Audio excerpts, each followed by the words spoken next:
वंदे मातरम साथियों, स्वागत है आपका शानदार, जानदार और धमाकेदार इस मैथ के सेशन में। दोस्तों, ये है भविष्य निर्माण शिक्षण संस्थान का ऑनलाइन प्लेटफॉर्म और मैं हूं रजनीश पाठक, जो आपको आपके क्लास 10th का मैथ विषय के इस चैप्टर को, इस फैक्ट्स को लेकर आपके सामने आया हूं। यह त्रिभुज चैप्टर जो आपका है, उसके अंदर का ये थेल्स प्रमेय जो आप देख रहे हैं विद्यार्थियों, हर एक साल थेल्स प्रमेय या थेल्स प्रमेय का विलोम परीक्षा में रहता ही रहता है। ना का सवाल है, कोई आपको ये नहीं कह सकता कि ये नहीं रह सकता है। अगर ये सवाल ना रहे तो बिल्कुल इस पर आधारित एक सवाल आपसे परीक्षा में पूछ देता है। तो आज का सेशन आपके लिए बहुत ही ज़्यादा लाभदायक होने वाला है। आप ज़्यादा से ज़्यादा इसको अपने दोस्तों तक पहुँचाइए ताकि वो भी इसका खूब से खूब लाभ उठा सकें। बोर्ड का परीक्षा बेशक प्रतियोगी परीक्षा की तरह, कॉम्पिटिटिव एग्जाम्स की तरह नहीं होता है, लेकिन फिर भी यहाँ से आपके जीवन का टर्निंग पॉइंट ये होता है कि जहाँ से आप अपने आप को उतना ज़्यादा एम्पावर महसूस करते हैं कि आप कुछ भी इसके बाद कर सकते हैं। तो इस क्लास में जो आप 10th की तैयारी, बोर्ड की तैयारी कर रहे हैं, यहाँ पर एक एक नंबर का हजार नंबर के बराबर का महत्व होता है। तो आप आइए, एंजॉय करिए इस सेशन को और खूब शेयर करिए देखते देखते। यहाँ पर आप देख रहे हैं थेल्स प्रमेय।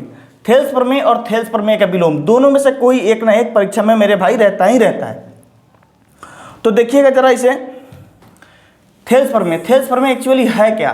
तो यदि किसी त्रिभुज की एक भुजा के समानांतर अन्य दो भुजाओं को भिन्न भिन्न बिंदुओं पर प्रतिच्छेद करने वाली एक रेखा खींची जाए तो यह अन्य दो भुजाएं एक ही अनुपात में विभाजित हो जाती हैं।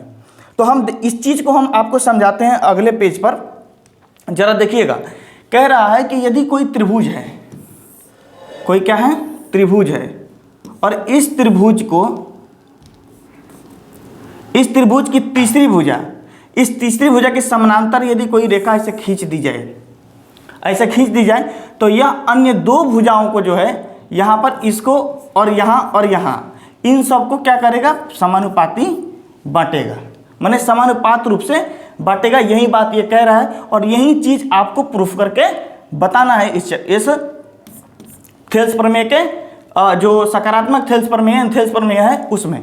थेल्स प्रमेय का विलोम क्या कहता है वो देखिएगा। थेल्स प्रमेय का विलोम यह कहता है कि यदि एक रेखा किसी त्रिभुज की दो भुजाओं को एक ही अनुपात में विभाजित करे तो वह तीसरी भुजा के समानांतर होती है। बिल्कुल इसके उल्टा क्या कहा कि यदि कोई रेखा किसी त्रिभुज की, इसको यदि एक ऐसी रेखा है जो किसी त्रिभुज की जो ये दो रेखाएं हैं उनको बराबर अनुपात में विभाजित करती है, तो वो रेखा जो है वह इस तीसरी रेखा के समानांतर होगी। तो ये कह रहा है कि यदि समानांतर है तो समान अनुपात में बांटेगी, और ये कह रहा है अगर समान अनुपात में बांटेगी तो समानांतर है। तो ये दोनों एक दूसरे को क्या है? बिल्कुल उल्टा है। तो इसीलिए यही कहा गया है थेल्स प्रमेय ये शायद इंक हम गड़बड़ ले लिए यहाँ पर, ये थेल्स प्रमेय, और यहाँ पर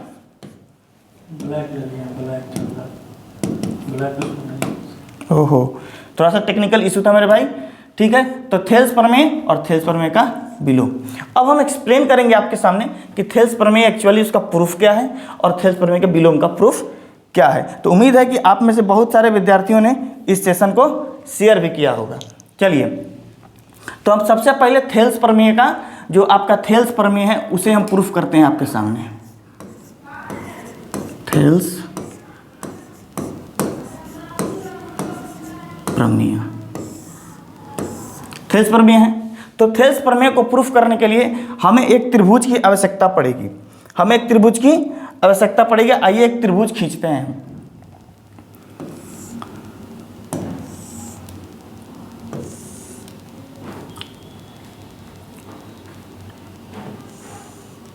फिर एक रेखा ऐसे समानांतर खींच लेना है। ये डी, ये ई, ये ए, ये बी और ये सी। फिर हमें क्या करना है? थोड़ी सी कुछ रचनात्मक कार्य करनी है इसमें। डी को सी से मिलाना है और बी को ई से मिलाना है। फिर इस ए ई पर डी से एक लंब खींच देना है। क्या करना है? एक लंब खींच देना है। और इस ए डी पर ई से एक लंब खींच देना है। क्लियर? ये भी लंब है, यहाँ पर डबल इंक है, सो ये कभी पीला कभी उजला खींच रहा है। देखिए यहाँ पर हो गया। तो ये है, अब ये हमारे पास फिगर है, इस फिगर से यहाँ हम प्रूफ करेंगे। तो सबसे पहले हमें क्या करना है यहाँ पर कि हमें ये चीज़ दर्शा देना है थेल्स प्रमेय में कि हमने किया क्या है। तो लिखेंगे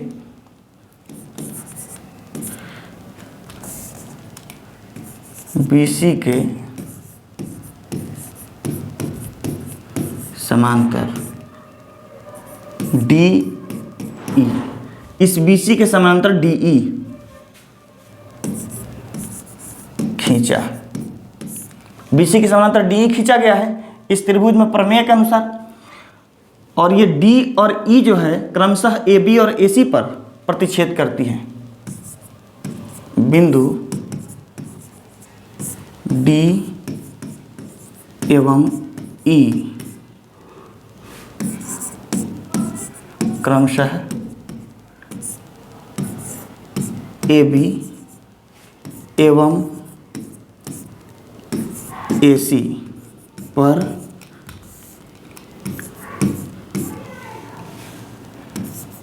स्थित है, प्रतिच्छेद छोड़िए स्थित है। यहाँ क्या है, स्थित है। ये बात मैंने बता दी। तो थेल्स प्रमेय कहता है कि अगर ये दोनों हमने एक समानांतर रेखाएं खींची हैं तो ये और ये क्या होगी, अनुपातिक होगी, समानुपातिक होगी। तो इसे हम लिख लेंगे। तो प्रमेय के अनुसार हमें सिद्ध करना है, तो लिखेंगे सिद्ध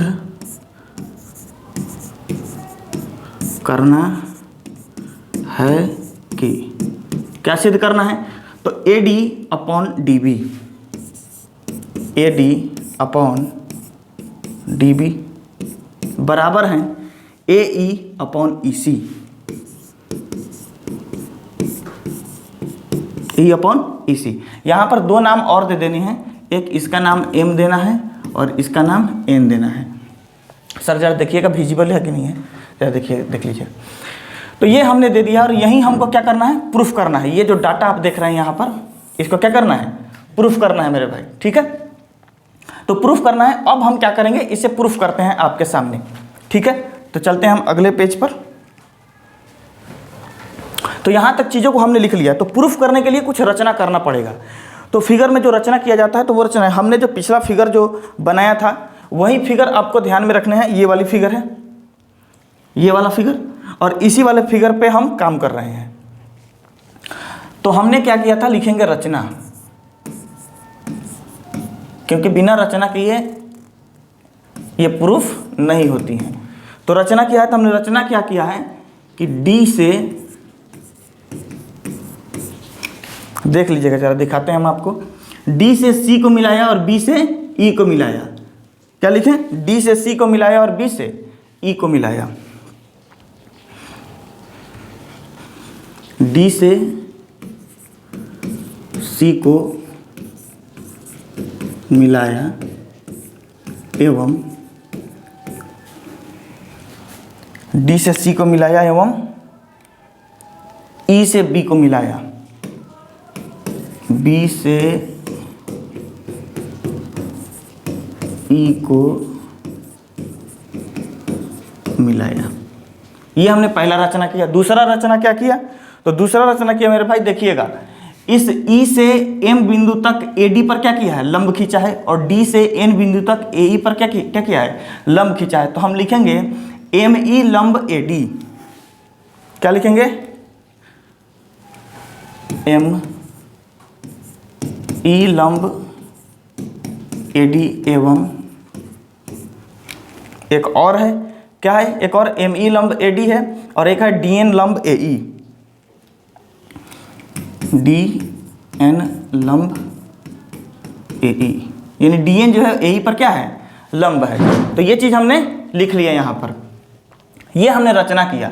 तो रचना करने के बाद हमें क्या करना है, तो रचना करने के बाद यहाँ पर फिगर पर एक नज़र दौड़ाइए और एक बार हम आपको समझाते हैं इसके बाद में। आपने इतना करने के बाद कुछ नहीं करना मेरे भाई। आप एक त्रिभुज का फॉर्मूला जानते हैं पहले से। त्रिभुज का फॉर्मूला आपको पता है कि 1/2 गुने आधार गुने 1/2 गुने आधार गुने चौड़ाई, जो उसका बेस होता है, हिंदी में ही लिख देते हैं क्योंकि बिहार बोर्ड वाले छात्र अक्सर हिंदी मीडियम ज़्यादा प्रीफर करते हैं। तो आधार गुने ऊंचाई, यानी इसका b और इसका h। तो 1/2 गुने b गुने h ये होता है। तो हमने ये आपको इसलिए बताया ताकि इसमें आप चीज़ों को समझ सकें। आइए, तो हमें क्या करना है, सबसे पहले इस त्रिभुज की, ये जो त्रिभुज है ADE, इसका क्षेत्रफल निकालना है। तो इस ADE में आप देख रहे होंगे, इस ADE में ये ME क्या है, AD पर लंब है। तो एक बार जब AD पर AD आधार हो तब AE लंब होकर इस त्रिभुज का क्या निकल के आएगा, एरिया निकल के आएगा। तो लिखेंगे जब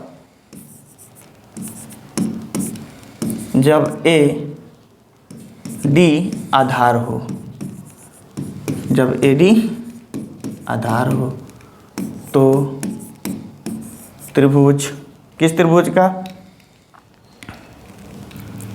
जब AD आधार हो त्रिभुज ADE का क्षेत्रफल, ADE का क्षेत्रफल 1/2 गुने, अब AD आधार है तो आधार AD और AD पर लंब क्या है, ME है। AD पर लंब ME है, AD पर लंब क्या है, ME है। तो एक ये हो गया, इसको हम समीकरण 1 ले लेते हैं। पुनः मेरे भाई, जब आधार,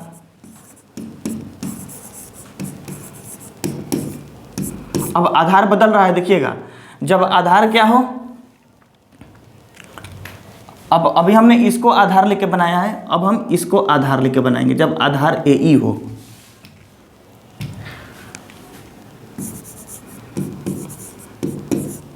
जब आधार AE हो, या फिर जब AE आधार हो, ऐसा लिख सकते हैं जैसा ऊपर हमने लिखा है। तो जब आधार AE हो तब क्या करेंगे, तब लिखेंगे तो त्रिभुज ADE का क्षेत्रफल। उस स्थिति में त्रिभुज ADE का क्षेत्रफल अगर निकालना हो तो फिर 1/2 गुने, अब आधार क्या है, AE है, आधार AE है और लंब कौन सा, उस पर DN है। ये इक्वेशन नंबर 2 हो गया। तो इक्वेशन 1 और इक्वेशन 2 हमें प्राप्त हो गया। अब आते हैं, फिर दिखाते हैं आपको, इस फिगर की तरफ चलते हैं। यहाँ पर देखिएगा, अब एक त्रिभुज आप देखिए, एक त्रिभुज यहाँ है, ये वाला त्रिभुज DCE और एक बार है EBD। तो एक ये त्रिभुज आपको दिख रहा है यहाँ पर, ये वाला त्रिभुज, और एक बार इसी में त्रिभुज आपको दिख रहा है। अगर आगे देखिएगा तो कुछ इस प्रकार दिख रहा है, ये नीचे वाला पोर्शन हमने बनाया है।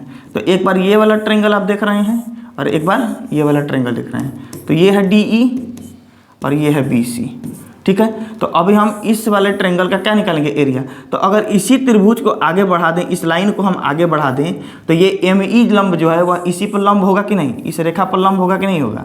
तो इस त्रिभुज को निकालने के लिए हम इसको आधार मानते हैं। किसको आधार मानते हैं, DB को आधार मानते हैं। क्लियर, समझिएगा। तो DB को अब आधार मानते हैं। तो पुनः त्रिभुज, कौन सा त्रिभुज, तो त्रिभुज BDE का क्षेत्रफल, किसका, त्रिभुज BDE का क्षेत्रफल। जब त्रिभुज BDE का क्षेत्रफल था 1/2 गुने, तो BDE में आधार क्या है मेरे भाई, देखिएगा। तो BDE में आपको आधार दिख रहा है यहाँ पर, क्या BDE में आधार इसे, चूंकि इसे ही बढ़ाकर हमें लंब लेना है, तो ये BD क्या हो जाएगा, आधार हो जाएगा BD, या फिर DB बोलें इसे, आधार हो जाएगा। और इसकी लंब क्या हो जाएगी, ME हो जाएगी। क्या हो जाएगी, ME हो जाएगी। तो 1/2 गुने BD गुने ME, ये लंब हो गया। इस समीकरण 3 हो गया। ये 3 समीकरण हमारे पास में हो गए। फिर तथा त्रिभुज, अब त्रिभुज कौन सा, तो अब इस त्रिभुज में आइए। तो हमने इस वाले त्रिभुज का एरिया निकालने हैं, अब इस वाले त्रिभुज का एरिया निकालेंगे। CED, त्रिभुज CED का, त्रिभुज CED का क्षेत्रफल। त्रिभुज CED का क्षेत्रफल 1/2 गुने आधार क्या है? तो त्रिभुज CED में आधार अगर हम देखें तो ये EC आधार है, क्या है? EC आधार है, और लंब कौन सा है? DN लंब है, क्योंकि EC को आगे बढ़ाकर क्या किया गया है? लंब लिया गया है। तो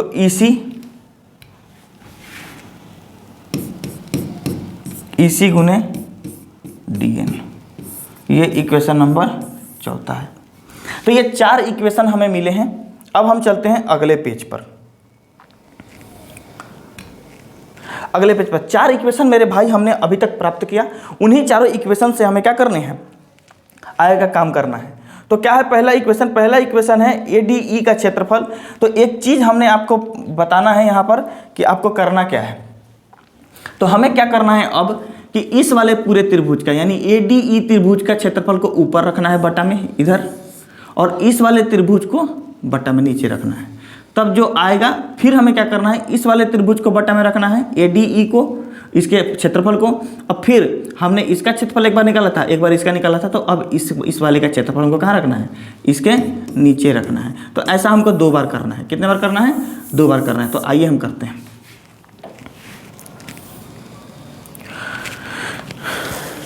लिखेंगे समीकरण 1 भागा समीकरण। अब समीकरण 1 में है ADE ME वाला, तो समीकरण ME वाले देख के पुनः ये त्रिभुज समीकरण 3, तो समीकरण 1 को भाग देंगे किससे हम? समीकरण 3 से। समीकरण 1 में क्या है? त्रिभुज ADE का क्षेत्रफल बटा त्रिभुज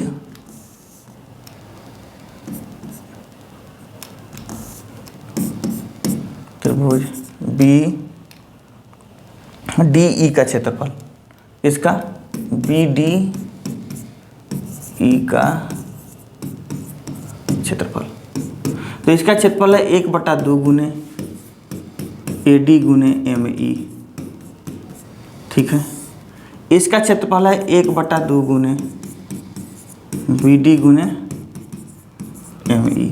इधर से ME और इधर से 1/2 कैंसिल हो जाएगा, रहेगा AD बटे BD, ठीक है। तो एक हमें ये मिल गया, इसे हम समीकरण मान लेते हैं 5वां, ठीक है। फिर पुनः अब हम समीकरण 2 को अब भाग देंगे समीकरण 4 से। समीकरण 2 को समीकरण 4 से भाग देंगे तो लिखेंगे त्रिभुज ADE का क्षेत्रफल बटा त्रिभुज ADE का क्षेत्रफल बटा त्रिभुज CED का क्षेत्रफल।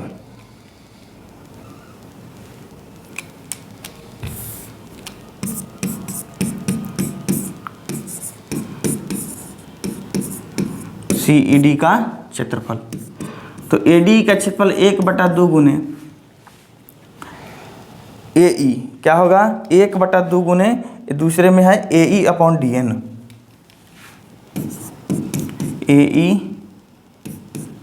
गुने DN बटा में 1/2 गुने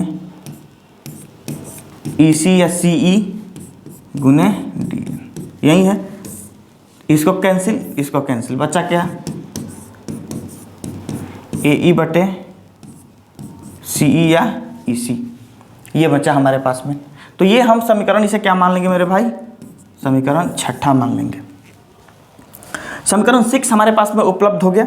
अब जब जैसे ही समीकरण 6 हमारे पास में हुआ, अब हम चलते हैं आगे।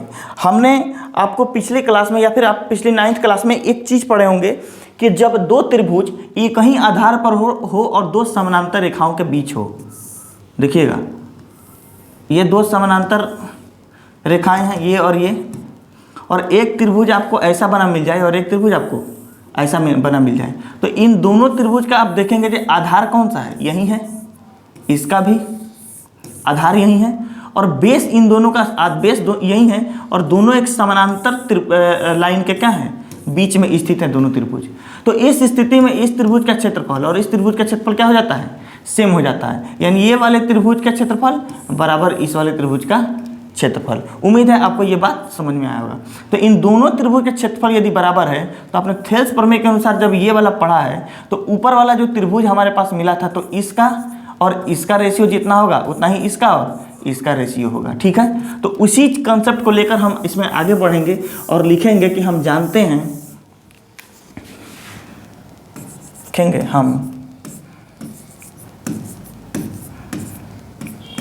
हैं कि यदि दो त्रिभुज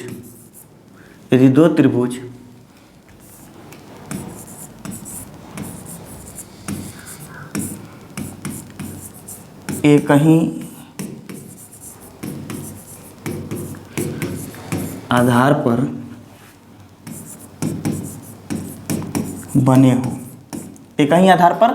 बने हों तथा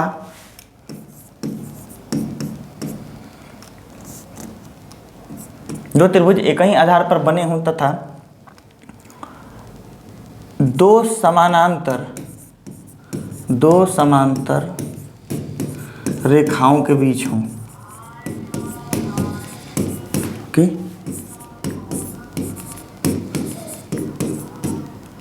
दो समांतर रेखाओं के बीच हों तो दोनों का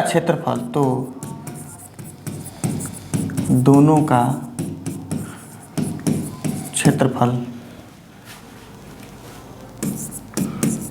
बराबर होता है। यह एक तथ्य है, यह एक पॉइंट है, एक बिंदु है मेरे भाई, जिस कंसेप्ट को आप इसमें यूज करेंगे, बिना इसके यूज को आप थेल्स प्रमेय को प्रमाणित नहीं कर सकते। तो इसका यूज करके हम क्या करेंगे, हमने लिखना है इसको कि कौन सा त्रिभुज, तो त्रिभुज, तो इसलिए एरिया ऑफ ट्रायंगल, कौन सा triangle, area of triangle BDE और area of triangle CDE, sorry BDE और CED, BDE और CED, BDE और CED। तो एरिया ऑफ ट्रायंगल BDE बराबर होगा एरिया ऑफ ट्रायंगल CED। ये दोनों ट्रायंगल का एरिया क्या हो जाएगा, बराबर। जब ये दोनों ट्रायंगल का एरिया बराबर होगा मेरे भाई, तो इसका मतलब है आप गारंटी देख सकते हैं कि हमने जो अभी यहाँ पर प्राप्त किया है तो ये और ये दोनों क्या हो जाएंगे, बराबर हो जाएंगे। ये और ये दोनों का अनुपात बराबर हो जाएगा। इस अनुसार इन दोनों का अनुपात बराबर हो जाएगा तो हम लिखते हैं त्रिभुज ADE का क्षेत्रफल बटा त्रिभुज BDE का क्षेत्रफल, यानी समीकरण 5 बराबर समीकरण 6। अतः त्रिभुज ADE का क्षेत्रफल बटा त्रिभुज BDE का क्षेत्रफल बराबर त्रिभुज ADE का क्षेत्रफल, फिर लिखेंगे ADE का क्षेत्रफल बटा त्रिभुज CED का क्षेत्रफल। हमने ये इसलिए लिखा कि यहाँ पर जब हमने वहाँ पर फिगर बनाया था तो हमने कुछ फिगर इस तरीके से बनाया था, ध्यान से देखिएगा। ठीक है, यही है, यहाँ A है, यहाँ B है, यहाँ C है, यहाँ D है, यहाँ E है, यहाँ M है और यहाँ N है, यही दिया था। तो हमने कहा कि इसका क्षेत्रफल और इसका क्षेत्रफल, इन दोनों क्या है, बराबर है इस नियम के अनुसार। तो इस पूरे का क्षेत्रफल बटा इसका क्षेत्रफल, फिर इस पूरे का क्षेत्रफल बटा इसका क्षेत्रफल, ये दोनों बराबर हैं। जब ये दोनों बराबर हैं तो RHS बराबर LHS बराबर क्या हो जाएगा, RHS, लेफ्ट हैंड साइड बराबर राइट हैंड साइड। तो इस नियम के अनुसार यदि लेफ्ट हैंड साइड बराबर राइट हैंड साइड है मेरे भाई, तो आप यहां पर देखिए यहाँ पर कि अगर ये दोनों बराबर हैं तो क्या ये दोनों बराबर नहीं होंगे? तो ये दोनों भी बराबर होंगे, तो AD बटा BD बराबर AE बटा EC या CE। तो हम लिखेंगे कि AD बटा क्या है, AD बटा DB बराबर AE बटा EC या CE जो भी हो। तो ये ही हमें प्रूफ करना था, जो कि आपके सामने थेल्स प्रमेय क्या हो गया, प्रूव्ड हुआ। उम्मीद है थेल्स प्रमेय आपको समझ में आया होगा पूरी तरफ से। अब हम बढ़ेंगे थेल्स प्रमेय के विलोम के तरफ। तो यहाँ पर आप चीज़ों को यदि समझ पाए हैं, एक बार ओवरव्यू आप देख लीजिए। यहाँ पर मैंने ये थेल्स प्रमेय आपको समझाया था कि थेल्स प्रमेय होता क्या है, ये लिखा हुआ है यहाँ पर। उसके बाद आपको थेल्स प्रमेय का जो आधारभूत चीज़ें हैं उनको समझाई गई हैं कि इस प्रकार से फिगर बनाना है। शुरू में उनमें इसे जो थेल्स प्रमेय है उसके अनुसार क्या चीज़ जुड़ी हुई होती हैं, उन सब चीज़ों को हमने लिख दिया है। तो इसके अनुसार हमें सिद्ध ये करना था कि ये CE या EC लिखिए, कोई बात बड़ी बात नहीं है। उसके बाद मेरे भाई हमने क्या किया है आपको, उसके बाद आप देखिएगा, उसके बाद अगले पेज पर हम आएंगे और यहाँ पर देखिए हमने कुछ रचनाएं की हैं जो इस त्रिभुज में करनी थी। ये वाली रचनाएं कि हमने इससे इसको मिलाया, यहाँ पर लंब खींचा, E से या B से E और D से C और फिर लंब ऐसा खींचा। ये सब चीज़ें हमने यहाँ पर लिखी है, जो समझाते वक्त आपको हमने कहा था। ये सब चीज़ें यहाँ पर लिखी गई हैं, ठीक है, लंब AD, ठीक है। तो ये है। उसके बाद में हम चीज़ों को कि जब AD आधार हो, यानी यहाँ पर आप चीज़ों को दिखाया गया आपको है कि जब AD आधार हो, जब AE आधार हो, तो उस समय लंब बदल के और आधार चीज़ों को त्रिभुज का जो फार्मूला होता है उसके अनुसार हमने यहाँ पर करा। और उसके बाद में ये चीज़ आपको बनाते बनाते हमने समझाया, यहाँ तक हम आए। फाइनली एक समीकरणों को आपस में भाग दे करके हमने ये प्राप्त किया। और भाग देने के बाद एक नियम आता है जिसके अनुसार यदि किसी कोई दो त्रिभुज जो है एक ही आधार पर हो, जैसे कि यहाँ एक ही आधार DE पर है और वो दो समानांतर त्रिभुजों के बीच दोनों त्रिभुज क्या हो, तो उन दोनों का एरिया क्या होता है, बराबर होता है। तो एरिया बराबर होगा, इसका मतलब ये और ये दोनों बराबर होगा। क्योंकि ऊपर यदि ये दोनों 4 4 हैं और चूंकि ये दोनों तो त्रिभुज सेम सेम है, तो ये भी बराबर होंगे, ये भी बराबर होंगे। और बराबर होने के जब बराबर होगा तो इस स्थिति में दोनों का दोनों बराबर होगा। तो LHS बराबर RHS, और ये हमको प्रूफ करना था जब LHS बराबर RHS, क्योंकि इधर वाला बराबर होगा तो इधर वाला भी बराबर होगा। उम्मीद है आपको थेल्स प्रमेय समझ में आ गया होगा। तो आइए अब हम समझते हैं क्या थेल्स प्रमेय का विलोम। थेल्स प्रमेय के विलोम को समझते हैं और क्या करते हैं, उसका प्रूफ करते हैं। क्योंकि परीक्षा में छपेगा तो छपेगा, इसकी गारंटी है। थेल्स प्रमेय छपे या इसका विलोम छपे। थेल्स प्रमेय का विलोम क्या कहता है? थेल्स प्रमेय का विलोम कहता है यदि एक रेखा किसी त्रिभुज की दो भुजाओं को एक ही अनुपात में विभाजित करे तो वह तीसरी भुजा के समानांतर होती है, समांतर होती है। क्या होती है कि कोई त्रिभुज का जो कोई रेखा है उसके अंदर एक ऐसी रेखा है जो दो भुजाओं को जो है उसके समान अनुपात में विभाजित कर दे। कैसे? तो ऐसे, जरा देखिएगा। एक हमने त्रिभुज यहाँ पर खींच रखा और एक ऐसा रेखा खींचा जो इसको और इसको यहाँ और यहाँ इन्हें समान अनुपात में क्या करता है, विभाजित कर देता है। यदि यह रेखा ऐसा करता है तो यह रेखा तीसरी भुजा के क्या होगा, समानांतर होगा। ये बात आपका थेल्स प्रमेय का विलोम कहता है। तो हमने इसका नाम रख देना है ABCDE। लेकिन ऐसा करने से अब तो हमने केवल नाम रख दिया, नाम रखा और फिर हमें क्या करना है, एक सेकंड जरा कुछ हम चीज़ों को यहाँ मिटा लें। चलिए, तो ये है फिगर ADE, ये वाला फिगर। हमने क्या करना है, एक काल्पनिक रेखा खींच लेना है। चलिए, इस रेखा को हम थोड़ी देर बाद ही खींच लेंगे, जब रचना करेंगे उसी समय हम खींच लेंगे। आइए, तो थेल्स प्रमेय के विलोम के अनुसार ये क्या कहता है, लिखेंगे प्रमेय के अनुसार। क्या लिखेंगे? प्रमेय के अनुसार, यानी प्रमेय के विलोम नहीं, प्रमेय के अनुसार। तो प्रमेय के अनुसार क्या कहता है कि प्रमेय आपका ये जो विलोम कहता है, ये कहता है कि इसको यदि बांट दिया जाए, मतलब अनुपातिक हो। कैसा अनुपातिक हो? तो AD बटा DB, AD बटा DB बराबर AE बटा EC। अगर इस तरीके से ये हो, इसे हम इक्वेशन 1 मान लेते हैं। तो अगर ऐसा ये है तो हमें सिद्ध करना है,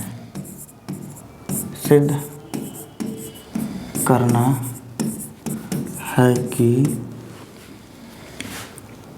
DE पैरेलल है BC के। यही चीज़ हमें क्या करना है मेरे भाई, सिद्ध करना है। बिल्कुल हड़बड़ाना नहीं है, बड़े ही आराम से चीज़ों को समझ लेना है और बनाते रहिए, अपना प्रैक्टिस करते रहिए जितना करिएगा। DE समानांतर BC, ये प्रूफ करना है। तो फर्स्ट ऑफ ऑल हमें क्या करना है प्रूफ करने के लिए, तो यहाँ से आपका प्रूफ शुरू होगा। जब इसको प्रूफ, तो आपको रचना करना है। सबसे पहले क्या करना है, रचना करना है।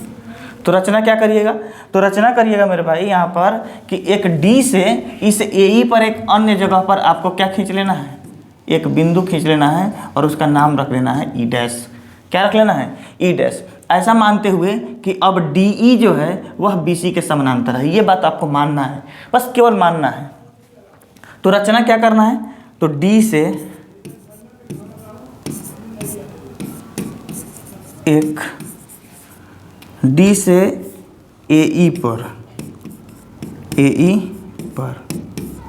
एक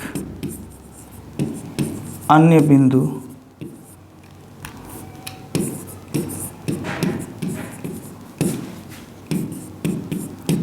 E डैश को मिलाया। एक अन्य बिंदु किसे, E डैश को मिलाया। कहाँ से, D से AE पर एक अन्य बिंदु E डैश को मिला दिया। ये हमने क्या करा, रचना किया। तो इस रचना के बाद हमें क्या करना है, अगले पेज। तो जैसा कि आप फिगर यहाँ पर देख रहे हैं, उस फिगर के अनुसार हम क्या लिखेंगे कि माना कि DE डैश समानांतर, क्योंकि हमने माना ही है, अब मानना पड़ेगा उसको कि DE डैश समानांतर BC। DE डैश समानांतर BC हमें मानना पड़ेगा। क्यों, क्योंकि हमने एक दूसरा यहाँ पर लिया है और हम मानते हैं कि वह E डैश जो है, वह DE डैश जो है वह BC के समानांतर है, ऐसा मान लिया जाएगा। जब ऐसा मान लिया जाएगा तो थेल्स प्रमेय के अनुसार कि यदि समानांतर है तो ये दोनों को क्या करेगा, समान अनुपात में बांटेगा। तो हम लिखेंगे, तो थेल्स प्रमेय के अनुसार, थेल्स प्रमेय के अनुसार क्या लिखें, AD बटा DB, AD बटा DB बराबर AE डैश बटा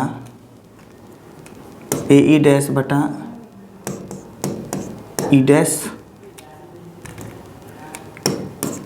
AE डैश बटा E डैश C हमने मान लेना है। AE डैश बटा E डैश C, ये हो गया।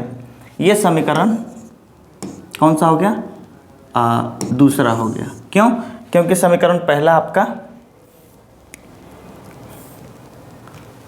यहाँ पर है, समीकरण 1 यहाँ पर है और वो समीकरण दूसरा हो गया। तो समीकरण 1 और समीकरण 2 में आप देखिएगा, ये AD बटा DB है और ये है, फिर यहाँ देखिए ये भी AD बटा DB है और ये है। तो अगर RHS और RHS दोनों तरफ का बराबर है, LHS बराबर है, तो RHS ऑलरेडी बराबर होगा। तो हमने लिखना है कि AE बटा, तो लिखना है समीकरण 1 तथा 2 से, 1 तथा 2 से AE बटा EC प्लस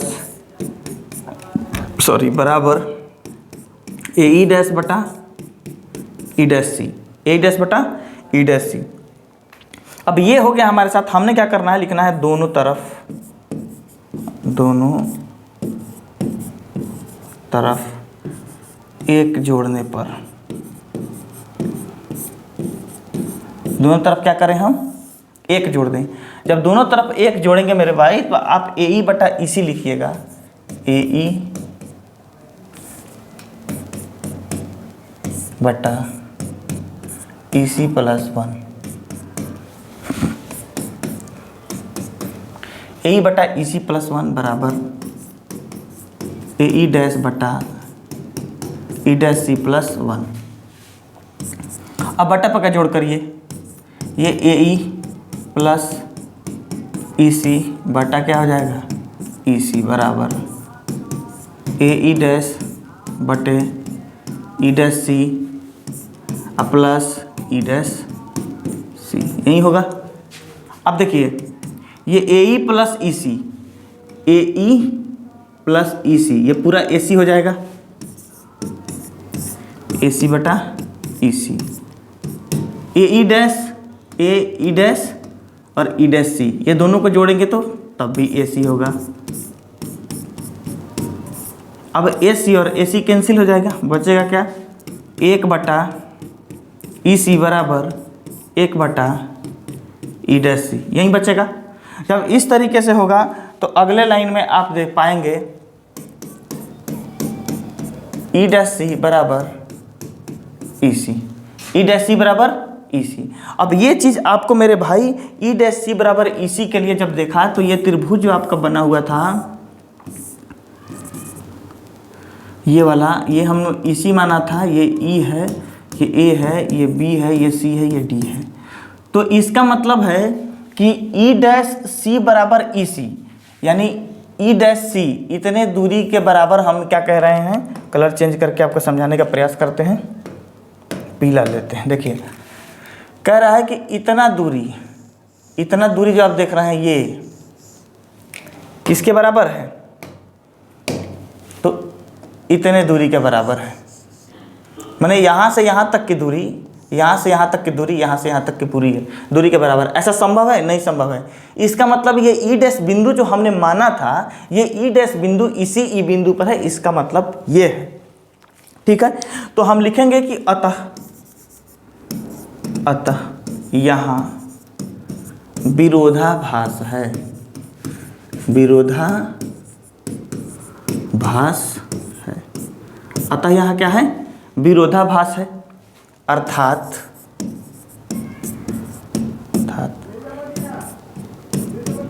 ई एवं